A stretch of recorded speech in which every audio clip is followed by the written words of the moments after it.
The story of this book starts in 1961.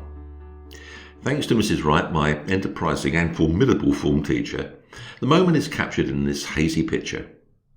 The first year form of Jules Gascoigne's Secondary Modern. But this story is not about me. It's not a book about recounting the good old days in a saunter down memory lane. Rather, it's about them. Well, not so much about them, rather it's a book written for them. Our teachers and headmaster, and the tens of thousands like them that educated most of the country's children during the post-war years. And here we are 5 years later. 3 of us went on to study at the grammar school and then to university. A couple became college lecturers, one became a member of parliament. Many others, especially the girls, could have continued their studies but didn't. I suspect that was due to parental pressure. This positive account of secondary moderns is not how they're normally described. Most often the portrayal is an unremitting tale of gloom. This account, taken from a national newspaper, talks about children educating in decaying buildings, taught by poor teachers, barred from taking exams, and destined to become factory fodder. Why is there such a mismatch between my experience and the dominant narrative that is uniformly negative? This is the question that's troubled me for years. Was I amazingly lucky in attending Jules Gascoigne, or are secondary moderns being unfairly and incorrectly represented?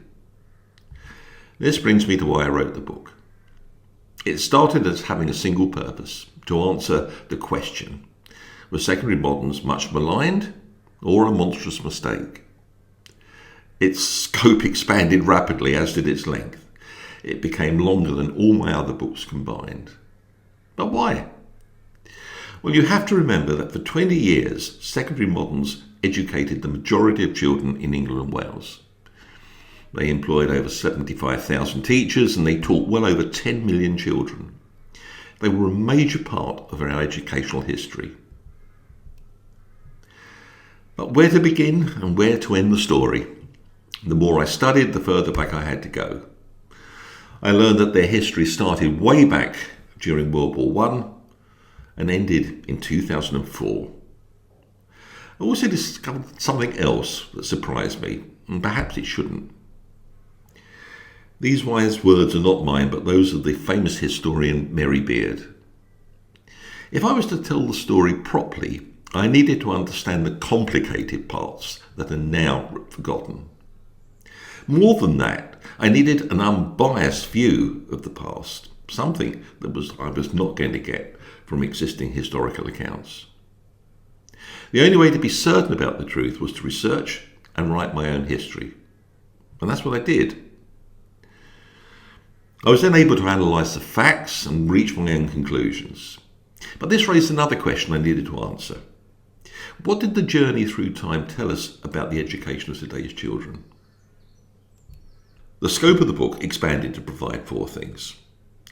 The story of secondary modern schools, a condensed history of secondary education, and a tale about the opposing political ideologies that determined educational policy. And then my conclusions about how all this relates to today's children. You can buy the book from Amazon, and then on the supporting website you can listen to a podcast, download the first chapter, and read the book's contents. Thanks for listening.